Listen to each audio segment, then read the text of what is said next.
done been down before. I had to get up and get it together. Knew one day it would be better. No, I can't struggle forever. Plenty days I was in the past, man.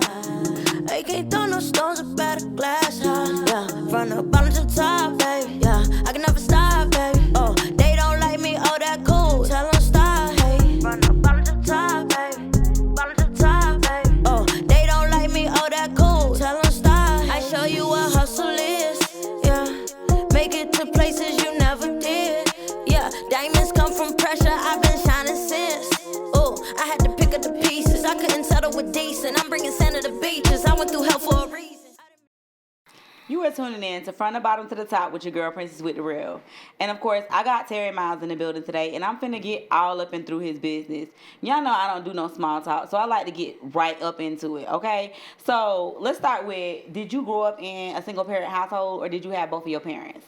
I started out with both parents, but my mother and father ended up separating, and he just took flight and left her in an apartment with me and my sister. Nobody knew he was leaving. He just took off. Nobody knew he was leaving, but I guess the new chick he had. Oh, wow. Okay, so he went out to start another family. Yeah. And so how old were you at this time? Around 5 or 6. So how did this affect you? I mean, at the time, well, of course, man, when you were young and you used to see your father there, but, you know, I mean, after a while, I adapt, you know. I mean, we was living in the projects, but I mean, I adapt. Okay, and where you from? Where you from? Washington, D.C. Okay, so you was in the projects. What was mom doing to maintain? You said it was you and your sister and your mom, right? Yeah. Well, at the time, she didn't have no job, so bills kind of got behind for a while, but she ended up going to get a job. And, you know, like I said, I just seen my mother get out there and hustle. I seen her go get it. And not drugs and nothing like that, just getting jobs, you know what I'm saying, to where, you know, she was working like 2 and 3 jobs, you know. I used to see my mother hustle. She made it happen, you know. Then my grandmother ended up moving down there, so it was just us in a 2-bedroom apartment, so. So she came to help out while your mom was out there hustling? Yeah, she watched out for us, but you know, I slept on the couch for a long time, long time. So with all of that, though, how were you in school? How was I in school? I think I'm not going to blame everything on him because at the end of the day, we all make decisions, but it kind of set me back to a degree because, you know, I got tired of seeing my mother, you know, out there hustling like that. So, you know, I felt like, man, you know, I'm the man of the house, so I'm going to go out there and get it. Okay, and at what age were you when you said, you know what, I got to help mama? 5. Oh, I mean, to be honest with you, because I mean, you see a lot of, you know, you see your parent, your mother, especially your mother, like crying and stuff at night and stuff like that. And you ask her what's wrong, and then you notice to a degree that your father ain't there no more. So you know, you ask where dad at, you know where my daddy at. And then after a while, you see your mother keep crying. Then after a while, it's like, man, the hell with that. What's wrong with you? And then I mean, as time come on, you start growing up, and you know, you start seeing things, and I mean, that's why the generations was different than what it is now. Like, when I was coming up young, you know, if you couldn't get a father figure in the house, you can get him in the street, on a corner. You know what I'm saying? That's when everybody was pimps and real hustlers. Mm-hmm. So, you know, they would always make sure that the young dudes in the street, you know, that was coming out of the house had money. Mm-hmm. You know what I'm saying? So you wouldn't have to do what they do. So, you know, but I got fascinated by that, by seeing them and like, damn. You know, like, man, you know, what you do, you know what I'm saying? But then not asking no question, just watching. You know, and observing, you know. So I always wanted to be a pimp or a drug dealer. So where did you start with? What did you do to try to help your mama in the household? I mean, you know, like I said, by all means. I mean, I didn't know the drug game, you know, or none of that. You know, I just any way I could, you know. I mean, if it took, I mean, I had to rob, I would rob. I mean, if it took, I had to lie, I would lie. If it took, man, scheming, I would scheme. So, I mean, whatever it took to make it happen, you know what I'm saying? That's what I did at that time coming out. And now, did you come into any complications with doing things like that to help out? I mean, of course, you know, everything in the dark eventually comes to the light, you know. It was just crazy because, I mean, you know, I would just do anything. I was at the point to where I would steal cars, brand new cars, not nobody's car. I would steal brand new cars off the lot, and And you know, back in the coming up in like in the 80s, like in the 70s and the 80s, you know, I'm a 60s baby, so coming up like in the 70s and the 80s, I mean, dudes had real money. Young dudes had real money, you know, in the streets. And right before the crack hit, you know what I'm saying, everybody had money. So I would go, by this time I was a teenager, so I would like steal cars off the lot and you know, I would ride around with a for sale sign in it. You know, because you know, young dudes would buy it, you know what I'm saying, cash. So if I had a brand new Benz or a brand new 4Runner, you know what I'm saying, which just came out with a for sale sign on it, and say, man, you know, on the lot at the time you getting it for 40,000, but I might tell them, man, yeah, I bought this junk cash myself, but I don't like it, man, so I'm gonna sell it for 20. It's already paid for. They gonna come with 20 cash, and then that's when I would get it. Okay. So how long did you do that though? I mean, I did it for a while. I did it for a while.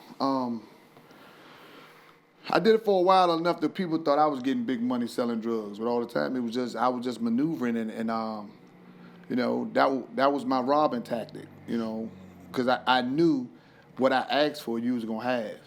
And so now, did you come up with this on your own? Did somebody put you up on game? Nah, I came up with it on my own. What made you say, like, this is where I can get the money at? I mean, because my other partners, they was robbing dudes, going to dudes' houses and duct taping them and all that, but I ain't want to do all that. I mean, I was a little dude. I wasn't knowing, probably like 5'1", weighing like 109 pounds. So I'm always thinking of another way on how to do it. And started, you know, doing it harder, doing it easier. So I was like, why do all that when I could just bring the dudes to me? Because a lot of dudes would run up in a dude's house and come to find out he was faking, so he didn't really had nothing. Then next thing you know, you done ran up in this dude's house and really almost got a kidnapping charge or attempt or murder, you know, for nothing. This dude had $2,500 in the house. You know what I'm saying? But I was like, nah, I got another way to do it. You know, they gonna see this car and they gonna want it. And man, how much you want for it? Man, just give me 20 cash, man. You can get it, title and everything. So now, did your mama know what you was doing? Nah, she didn't know. Nah. So while you helping her out and stuff, where is she thinking stuff coming from? It was the way on how I did it. You know what I'm saying? You know, and then like I say, my mother, man, she worked so hard. You know, she didn't really have time to really have to stop and think and figure it out, because by the time she got home, she went to sleep. So, you know, she didn't really have time for that. Then my sister was older, and then my sister, you know, she had a job, you know, working at stores and stuff like that, but, yeah. Okay, so with doing this and feeling like, you know, you got to be the man of the house, how were your grades? There wasn't no grades. I didn't even go to school. Man, I think I left school like ninth grade.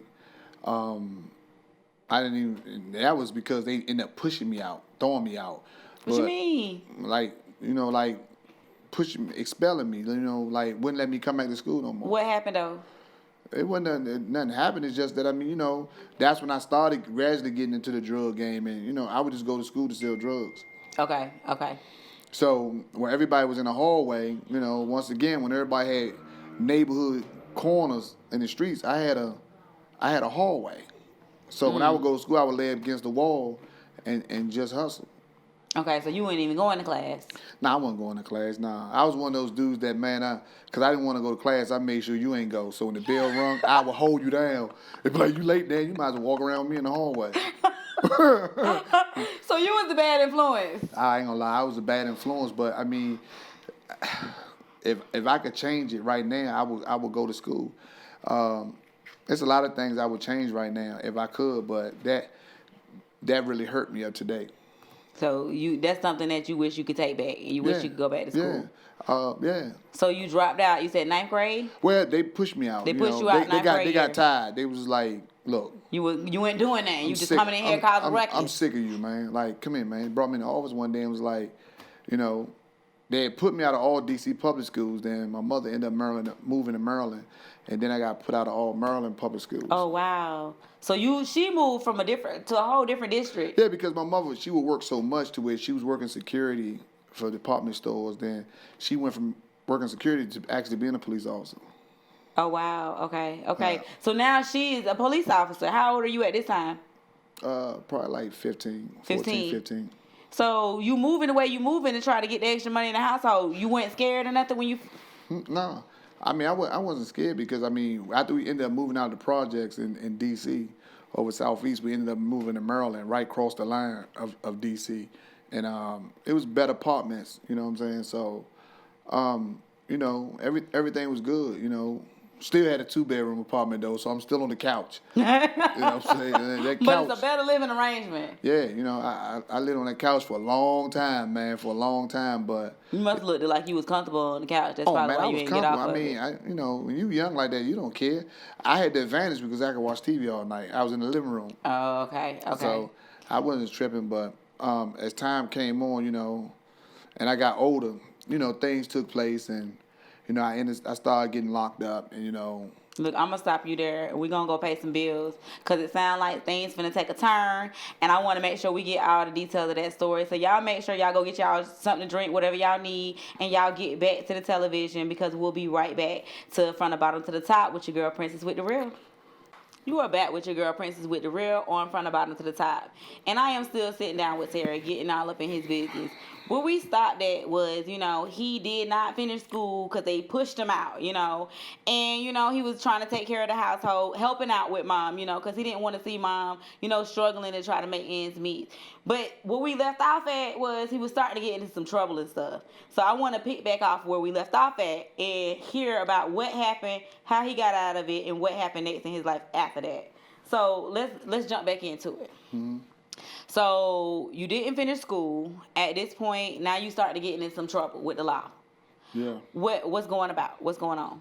I mean, my first charge I caught, I think I was 15. I got caught with counterfeit money, and I was gambling one day, and I just so happened, you know, some dudes, you know, back then like crackheads would come with fake money at night, fake Xerox 20s and stuff like that, you know, because people was trying to hurry up exchange because the strip was hot. Mm-hmm. So, you know, just so happened we was gambling and somebody passed it off to me, and my dumb butt ended up going to this pizza place called Dal Alberto's Pizza and trying to buy some pizza and gave them the 20. Not paying no attention and walked out. And I'm sitting out there eating the damn pizza, and all of a sudden I just see all these police coming from everywhere, and they end up locking me up. They sent me to Boys Village. I probably stayed in Boys Village for probably about 2 months. 2 months. Yeah, 2 months, then got back out. Okay, so you was in there for 2 months. Mom coming to visit. Yeah. Sis coming to visit. Yeah. Okay, and so how you feeling in there? I mean, it was a playground. I mean, you know, it's just everybody, you know, young in there, you know. So it really didn't feel like punishment to you, really. No, it's teenagers, but I mean, that was my downfall because that's when everything took place. Because I probably would say about from after that, I'd probably say from 1986 all the way to 2000, I probably only seen 2 Christmases on the street. What? Okay, we gonna have to touch on this though. So from 1986. From 1986 to 2000. I only seen 2 Christmases on the streets. Okay, what was going on now? What was going on in them years? I mean, we're constantly getting back and forth, getting locked up, and for the same stuff. Nah, like different various charges. I started getting locked up for the stolen cars. Then I ended up getting locked up in '88 for a murder I ain't had nothing to do with. It was just I was just there at the time, and just by association. Well, to a degree, but when they locked me up, I just didn't say nothing. So okay. I ended up going to jail for 9 months after they didn't find no indictments. I never got indicted, so they ended up letting me go. That's the law in Maryland. If they don't have no evidence, you know, most people who end up with murder charges like stuff, they go to jail for like 9 months, and then if they don't have no evidence, they can't indict you. Then they just release you. So I ended up getting released on that and getting locked up probably about 2 months again. 2 months after that, on a drug charge. Okay, so here's the thing is though, so you getting locked up and released and locked up and released and locked up and released. They not pulling back up your old stuff on you? Yeah, I mean that's when it finally got to a point. Cause my mother always had me with the best lawyers. She always had me with the best attorneys, and So hold on now. Mama single mama now. Yeah. She been maintaining and going hard. Yeah. So now she's spending extra money to make sure you got the best lawyers. Right. Yeah. I think the most time that I really hurt my mother to a degree is I ain't gonna never forget one time we was living in this apartment complex called Parkway Apartments, and I ain't gonna never forget. The police had been looking for me on a couple charges, and I got a phone call in the morning, and when I answered the phone, he was like, "This is the detective called McCanley. Used to always be on my line." And he called me in the morning. He was like, hey, Terry, what you doing? So I was like, this, you know how you be having sleep. So I was like, man, what's up? Who was this? He says, McCain. I was like, what's up? He was like, man, I want to talk to you. I said, man, I'll talk to you later on, man. What time? Later on. What time you talking about, man? Because I'm asleep right now. He said, I want to talk to you now. I said, man, look, I ain't got time to talk right now. I said, man, I'm going to talk to you some other time. When I hung up, he called right back again. He was like, hey, man, you hung up. I was like, yeah, motherfucker, I'm asleep. And he was like, man, look, man, I need to talk to you right now. Matter of fact, come to the door. So as soon as they come to the door, I heard, knock, knock, knock, knock, knock. I'm like, what the hell is? I said, I know this crack ain't at my damn door. So I go to the door, and he was like, man, hey. I looked through the peephole. He was like, hey, I got a warrant. I'm like, man, you ain't got no warrant for me, man. Slide it under the door and let me see it. So he slid under the door, and I read. I was like, damn, he got me. So I unlocked the door, and I opened it. When I opened it, they just bust in. They bust in, and I just had on some drawers. And how deep was they? It was a lot. It was a lot of them. And when they came in, they was like, man, put some clothes on. And I remember I walked in the back in my room, and I opened up the closet, and I was standing like, what I'm gonna put on? Man, he was like, man, you think this is a joke? So they just grabbed a coat, hit me in the face with the coat, hit me with the boots. They said, man, put that on. So I put that on. But the moral of that story is, I think that's where it got me to a degree where I seen the hurt in my mother's eyes. Because when I came out, here's my hand of God on my daughter's life and my son's life. They had the whole squad team out there with the guns on the windows. And they had my mother holding her back. And for me to come out in the handcuffs with that, and the whole neighborhood was outside. So your mama witnessed it. Yeah, so for her to just be getting off work with a D.C. uniform on, but we was in Maryland. So I was like, damn. And I seen it, and she was like, don't say nothing. Just shut up. Don't say nothing. I was like, but by that time, I had been through it so much, I knew it. I knew how to deal with the police. Because my attorneys always say, man, when they lock you up, you don't know nothing but your name. You don't know nothing else. So, but the police, one thing about the police would tell you about me in D.C. and Maryland, they would tell you, man, whenever we locked up Terry Miles, I would be straight up, man, you got me. I mean, you got me, so do what you gonna do. If you gonna send me, man, go ahead, send me down, let me do my time, and whatever it is. So you ain't trying to make no lies. Right, so at times when they did lock me up, they'd be like, man, I know you know. I'm like, man, I don't know nothing about that. Because it got to the point I got locked up so much, people would get locked up and say my name. Oh, wow. So he was like, man, so you mean to tell me you don't know nothing about that? Come on, man, when have I ever lied? If I get caught, I'm going to tell you. And he was like, just let him go. He ain't lying. So the streets knew you? Yeah. I mean, I'm very known in my city. Very known. So, I mean, it's like I've been doing that for years. So that's why when it got to the point when I finally got locked up in 1989, they ended up locking me up. And now I'm an adult. So I ended up going to adult jail. Different type of charges. But it still didn't matter because I was still cutting up in adult jail. So Was it that you was cocky? No, I was just young. I was just young-minded. And I took everything as a joke. Everything was a joke with me. You know, I was a little dude, but and you had good lawyers. Right. And the thing is, everybody respected me because who I was and how I moved. And my name was solid. You know what I'm saying? So when I ended up getting locked up in 89, the end of 89, the end of 89, I ended up getting sentenced July the 30th of 1990. And they ended up sentencing me to 20 years. So when they sentenced me to 20 years, it still didn't get me yet. You know what I'm saying? I was like, shit, 20? I was like, that don't sound right. I was like, 20? Something don't sound right. Like, maybe this shit is 20 months or 20 weeks. You know, but 20 years, that don't sound right, nigga. That sound like forever. You know what I'm saying? Like, I mean, at that time, I'm only 19. Fuck, they mean 20 years. So 39. Yeah, so, you know, they end up sending me the face sheet because everybody get a face sheet letting you know your mandatory release date. And I think it was like July 3rd of 1990. And my release date was like 2016. So I was like, you know, back then in the 90s, when you say 2000, you thinking futuristic. I'm like, I wonder if I'm going to be flying when I get out. You know what I'm saying? You don't know. You know what I'm saying? You don't know. So, you know, you young. You young, but it goes to show you, and that's why I look at a lot of the youngins of today. It goes to show you that you don't take things serious at a certain age, and I ended up going to. They sent me first to the Maryland House of Correction, They call it Castle Grayskull, a prison, and I ain't gonna never forget because I had a charge in Maryland and a charge in D.C. So they ended up sentencing me and splitting the time in half. So I had to do time in Maryland, I had to do time in D.C. So they sent me to Maryland, and I ain't gonna never forget, man, when I pulled up to this prison, big old castle, and with the big gates, when I went in there, we was on a bus, and they had, I'm handcuffed to where it wasn't handcuffs like this, it was handcuffs this way. And I found out a damn inmate designed that. I'm like, what? Who the hell gonna design some damn handcuffs that's locked up? So we ended up getting in the prison. Man, I ain't gonna never forget. When we got in there, they lined us all up. And it was all these big white correction officers. And it was one little short, he was a white shirt lieutenant. And we got in there, all of us was from D.C. And in Maryland, they don't like D.C. people because it's like Baltimore. It's mostly Baltimore people in the Maryland House of Corrections.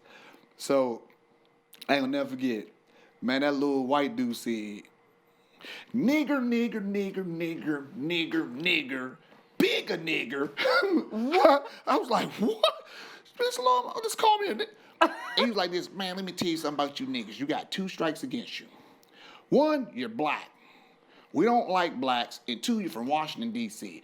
You niggas think y'all can run our prison better than what we can do. So I was like, damn. Wow. So he was like this. He started running down. And you got to remember, I'm 19. So he running down the law. I'm going to tell you the laws. When we put you on a tier, we design you to a tier. Your CMP office is going to design you to a tier. You have to shut the fuck when you're on the tier because we got to have the tiers quiet enough so we can hear somebody yelling when they're getting stabbed or fucked. I was like, oh, say that again. It's like, say that again. Little white man, say that again. I'm cool with the stab part, but what was that last part you said? Did you just say F? So in other words, this prison is co-ed. That's what I'm thinking. There's some women in it. So. Oh, wow. Okay, so with that sentence, like being sentenced to possibly getting 20 years, no, I got it. You got the full 20 years? I got it. Okay, so you're in there, and like, are you joining the gang? Like, how you doing this? No, in my city where I'm from, we don't have no gangs. Okay. We don't have like the Crips and Blood. We never did that. Okay, so you in there solo. One thing about DC people, when you get locked up, we just known as DC niggas. That's what they call us. And they consider that as a gang. It's just that DC, we all stick together. Okay. So when I realized, I was a little nervous about it, but then when I got in there, I ain't gonna never forget, I seen the first rape. And because in the prison, the shower was downstairs in a cage. You had to go downstairs, and all the showers was down there, and the correction officer be at the top. So I used to always wonder why dudes always got their towel rolled up. You know what I'm saying? So I'm trying to look and find out. And come to find out, everybody had their knives in their towel. But I ain't gonna never forget this one dude from Baltimore. He ended up getting raped. So we all in the shower. But by me being from the street like I am, I could feel the vibe. Something ain't right. Because I can look in the other dude's eyes and see like something being plotted on. So everybody looking real funny. So when I'm in the shower, I always wore the little aqua shoes. I never wore bad, you know what I'm saying? So I automatically told my people to send me all that. So I'm in the shower, so I'm washing up. So I'm looking at everybody's eyes. So come to find out, this one dude, kind of bigger dude, he was washing this dude soaping his rag up too long. And he soaped it up too long. The next thing I know, I seen how he was looking at this other dude. Man, he slapped the dude in his eyes with the towel. And you know when a soapy towel hits you in your eyes, you know what the first thing you're going to do? You're going to grab your eyes. That's when the other dude grabbed him from the back and had his hands up like this. And you got to think, everybody butt naked in the shower now. You can't. And the other dude smacked him, just hit him to his body, boom, boom. And when he hit him to his body, they just raped the dude. It was over. So when I seen that, I'm like, I got to get me a knife. Fast. Fast. And that's how the correction officer even would set you up, because they put me on a tier at a time with all Baltimore guys. So when they would let it pop the cells and let me out, the Baltimore dudes wanted to know where I was from. So what they would do is because I never talked to nobody. So when I ain't talk to nobody, they would just be like, "What's going on?" So when they did that, they would come to me instead of them asking who I am or where I'm from. What they would do is they would come with a newspaper to see what I wanted to read. Do I want to read the Baltimore Sun or the Washington Post? So they would come like, "Yeah, homeboy, you want to see one of these papers?" So what I'd be like, "The fuck I look like I want to read?" So they wouldn't say anything else about it. So long story short, they ended up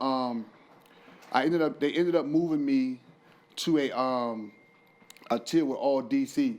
How long were you there before they decided to move you to that tier?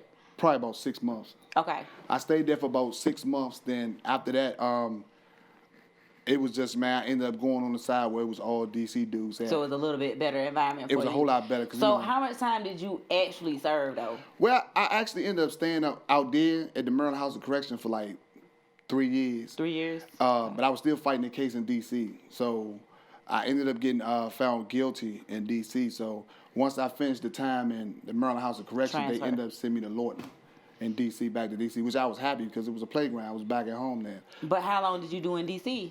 I ended up staying in DC the 10 years. 10 years? Yeah. So total you did 13 years? To a degree, yeah. Okay. Yeah. Look, we're going to stop there. We're going to come back. We're going to discuss, life after prison, how that was for him transitioning back into the real world after doing all of that time. Y'all make sure y'all stay tuned because we done heard some things and we ain't even to the gist of the story yet. So don't go too far. From the bottom to the top with your girl, Princess with the Real. We'll be right back.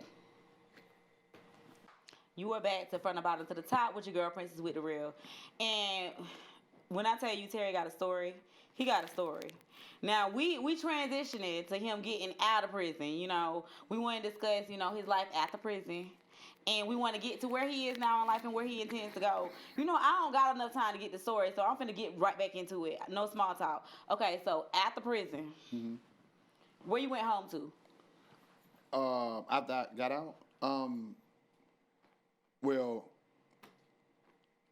I'm happy to get out because a lot of dudes didn't make it. After me ended up going to Lorton. So Lorton was one of the first prisons to be shut down, like next to Alcatraz, because it was really more murders in there than it was in the streets. So why would they send you there?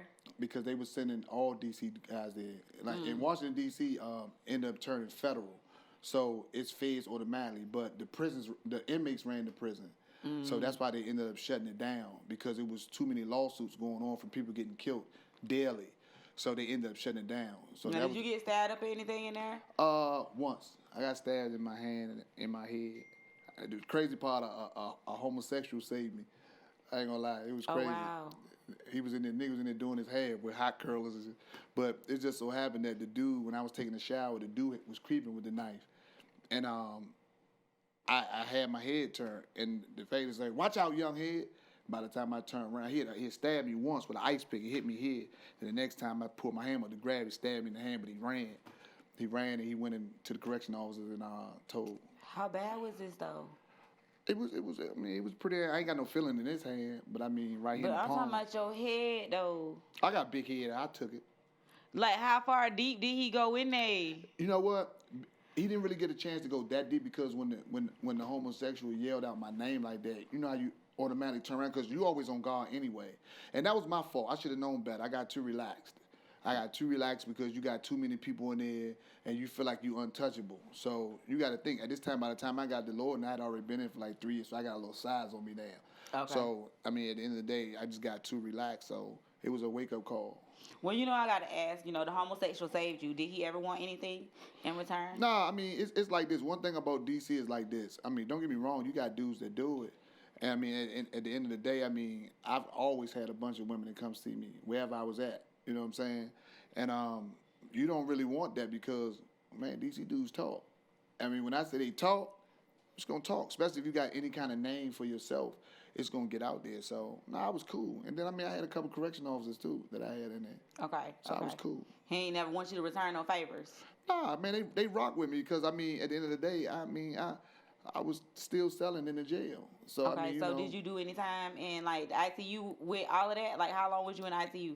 I mean, in 1993, I ended up catching a murder charge in there, and I ended up going to the Supermax. They sent me to the Supermax behind the wall, and I stayed in there for like a year and a half, locked down. So did you murder the dude who stabbed you in the head? No, this was somebody else. Okay, so this is a whole different situation. What was Different it? situation over some shoes. Yeah, it's the principle. What happened now with the shoes? I mean, He took your shoes out yourself? dude, yeah. Well, I mean, he took the shoes. He took the shoes, and somebody told me he Okay. took the shoes. Okay, And I went I and get approached it. him. I get it. And I went and approached him, and he was like, yeah, man. He was a dude that he was taking from dudes, and he was like, man, I respect you coming to me, so I'm gonna give your shoes back. So I was like, nah, homie, you keep them. That's a gift from me to you. You keep them. And I walked off. Hold up, though. You murdered the dude over some shoes, but you told him to keep the shoes. So what happened after you told him to keep the shoes? And you walked off? Them gonna be your last pair of shoes you wear. You keep them. That's a gift from me to you.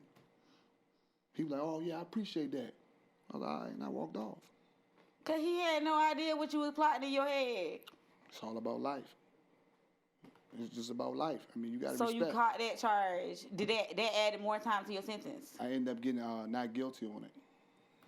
No In witnesses. 1995, I ended up going to Fairfax in court and ended up getting found not guilty. Not enough evidence. Yep. Okay, so now you serving the remainder of your time. Any problems because of that? No more problems after that. Okay. No more problems after So now that. everything's smooth.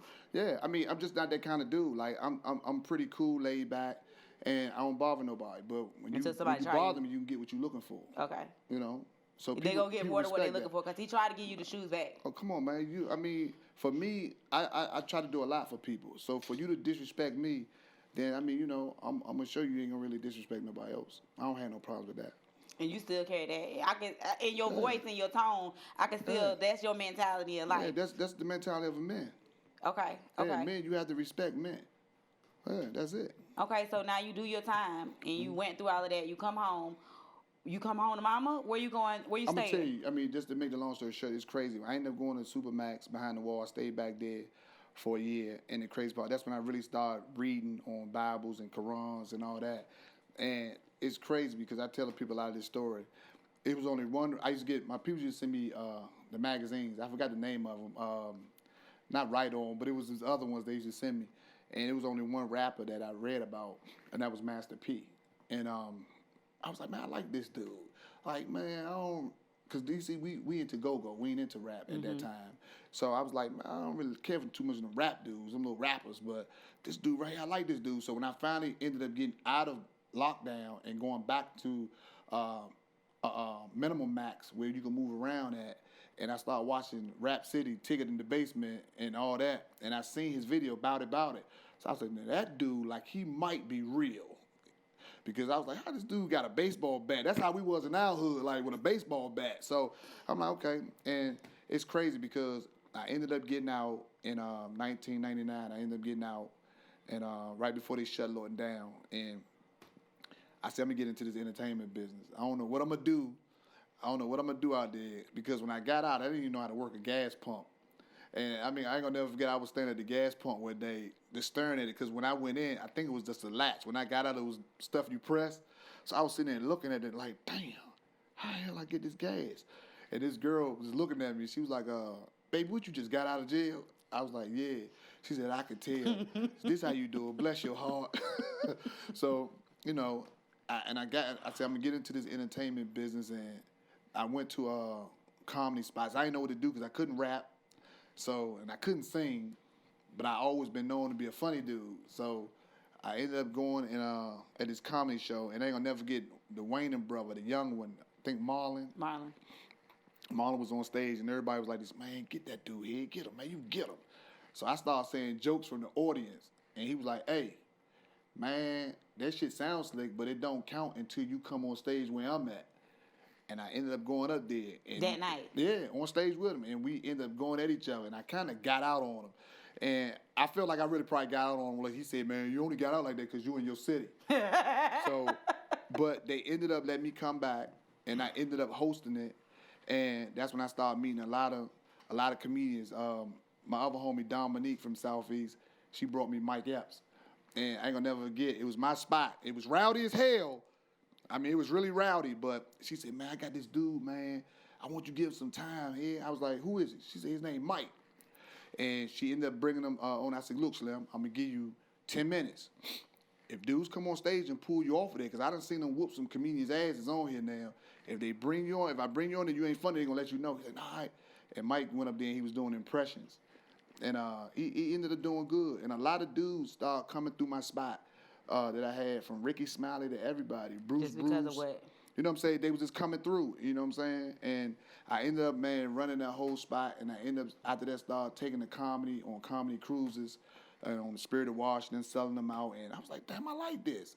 Then I started bringing Kevin Hart and Bruh Man and JB Smooth before any of these dudes was who they were.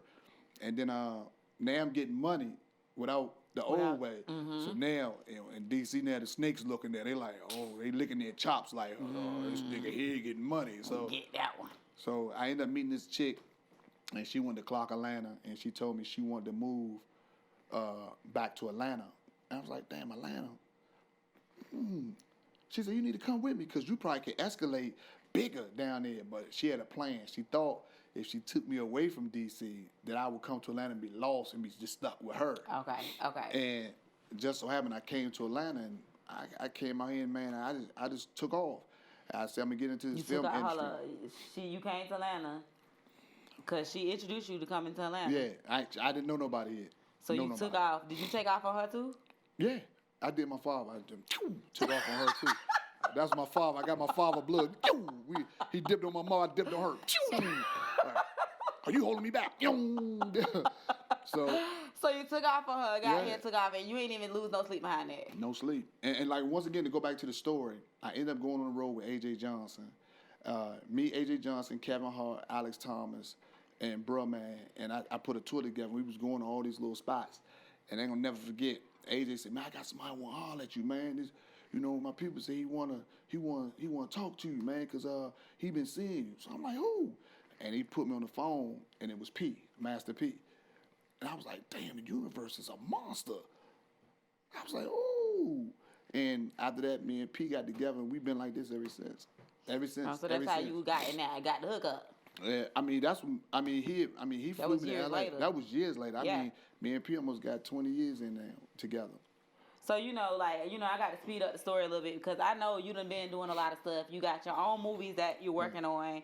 You done been in movies. So, let's talk about a little bit of the stuff that you done been involved in. Like, tell the people, run down the list. Let me tell you something. When I came to Atlanta, the only ones was doing movies in Atlanta at the time was me and William Packer. Tyler Perry wasn't even here yet. And I didn't even know what the hell I was going to do or how I was going to do it. The first movie I came up with to do here was a movie called Welcome to the Dirty Dirty. And it was about 4 female strippers, and they was robbing all the strip clubs. And because they got tired of getting the little money that was in the club and seeing that the owners was getting more money. So at the time, I was doing that movie, and what made me stop is because dads from Snoop, they was doing Make It Rain. So I was like, cool. I was like, dads, we got the same kind of movie. You go ahead and do that. I got to go back out to L.A. anyway to do some work with P. Because at that time, me and P and Cat Williams were doing internet dating. So I was like, man, let me go out here. I ain't doing that. And just so happened, the crazy part is the script got passed on that I had because I guess one of the dancers was mad because I didn't do the movie. And T.I. had called me one day and was like, yeah, partner, I heard, man, this movie, I like this movie. I was like, be honest with you, Tip, I ain't even got no bread for you right now. You know what I'm saying? But I'll get back with you later. And just so happened, when I ended up going out L.A. shooting the movie out there, I came back. And just suddenly, for some reason, this movie comes out with 4 guys. And they robbing all, banks. And each one of the dudes had different characteristics, just like the script I had. And for some strange reason, T.I. first movie, he was the lead dude. And in my script, I can show you right now that I wrote in 2004, I created a character called Ghost. And T.I.'s name was Ghost. And right before he would do something, he would ask everybody, he would ask each dude, I got a proposition for you. And that's what Ghost did to all the strippers. I got a proposition for you. Very coincidental. And just so happened, William Packer did the movie. So and Idris Elba, a good friend of mine, and when Idris told me, because at the time Idris was just coming from Off the Wire, and he was like, man, yeah, man, this bloody strip is like yours. I was like, man, I ain't gonna sue the dude because at the end of the day, I really couldn't win because he changed it from 4 girls to 4 guys. But then I'm like, it showed me that my talent was Hollywood bound. So I ain't trip about it. But I ended up shooting the movie anyway years later. And how did it go? I didn't never release it. Why? I didn't never release it. Didn't never release it. So I ended up doing another one. So, like, let's talk about what you have out there right now. Recognize was the first movie I did by myself, and at the time Redbox was open, and it was Blockbuster. Redbox had just put Blockbuster out of business. Redbox was the Netflix, how Netflix are now, and they was only dealing with A and B actors, and directors. Your Tom Cruises, your Denzels, your Jamie Foxx. So when I came with the movie Recognize, I had told everybody, like, man, this movie, I'm going to get this motherfucker. Redbox, they were like this. Nigga, please, you got everybody from Bankhead in this movie. So I didn't have no known actors at all. Nobody was known. The only person who was known in that movie was Big Sam, and that was because he was with Lil Jon and the East Side Boys. And I was the only one who had a SAG card. So I was like, okay. I ended up putting the movie out, and I went to Redbox. I got my attorney. She got me a meeting with Redbox, and Redbox was like this, look, we don't know who you are. You told us you know Master P. We don't give a damn about him. But we only take A and B actors, and directors. No one knows who you are. No one knows who no one in your movie is. We can't do it. I said, I tell you what. I'm going to take my money, and I will, for how many Redboxes you got? And at the time, it was like, I think it was like 54 red boxes. And he was like, I said, I will fund 2 discs in each red box myself. And if I fail, it's on me. I say, but if I win and you win, there's no deals after that. I got distribution with y'all at any time. He was like, you sure you want to do that? I was like, yeah. And he granted me. I did it.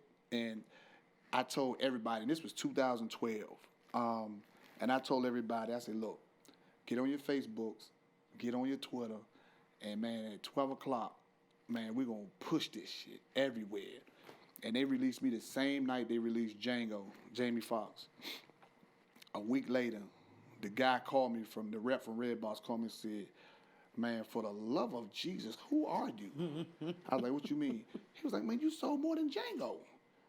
I was like, man, we the streets. I said, man, we the streets. But you got to understand, you might got all the big celebrities in your movie, but guess what? If you don't pay them celebrities to promote to their people, they're not going to do it. I got people that's hungry, and they're ready to promote at any given time, which they did. And that movie fire, though, too. And the thing about it is, every magazine that I went to, they quoted me crazy prices. Like, I mean, everybody was like, man, we give you, man, $15,000 for a spread. I was like, man, $15,000? I ain't got no $15,000 right now to give you that shit.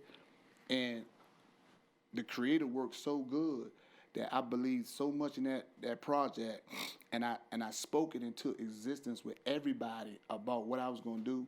It came true because every magazine that turned me down ended up putting the movie all over the front pages for free because it was the biggest underground movie. And after that, man, it just took flight. And everybody kept asking me, like, man, why you just release part 2 this year? Because, man, I've been eating off part 1. Yeah. It just went international, a year and a half ago, cross seas to BT Not Africa. only that, though, like, so, I got to speed it up because, time running out. So you just released part 2 this year. You've been eating off of part 1. Mm-hmm. But let's not skip that you was in other stuff in between time. Oh, yeah. I mean, man, I've done probably 12 independent films in Atlanta. Not just for myself, but helping other people in their projects. They're not going to tell you that. But, no. I mean, at the end of the day, I mean, yeah, And I know one of them was Got the Hookup. You was just saying Got the Hookup. Oh, with P, yeah. I mean, I got the hookup, and me and P did a lot of stuff together. I mean, we got movies that we never even released that he got, television shows, all that. And I know you working on some new movies, and you and TST working and building together. Can you talk about any of your upcoming stuff? Yeah, I mean, we're definitely TST. I mean, we right now we working on a film project now called Carlos King, the Legend of a Street King, and it's gonna be a whole different style from what's been going on out here right now for people to see. Okay. Yeah. Okay. What kind of can you tell me what the style is? Well, I mean, for me, looking at a lot of content was going on over the years that people have been doing, and I salute everyone for doing what they're doing. It's just that I think the game needs to change, and I mean, what I mean change is to show these youngins in the streets on. Everybody's like this gangster, but I mean, at the end of the day, I'm trying to show how you could be kings too. You know what I'm saying? And still in that same format of who you are. It's just how you do it. I like that. And on that note, I want you to leave the viewers with something, after everything that you've been through in life, everything that you've learned in life, if you had to leave them with something, what would you leave them with? Man, just believe in yourself. Don't never let nobody tell you something that you can't do, and you're never too old to fulfill any dreams that you want. And to be honest with you, look at Joe Biden. Joe Biden has been running for president, man, for a long time, and he's been failed a lot of times. And look at him now.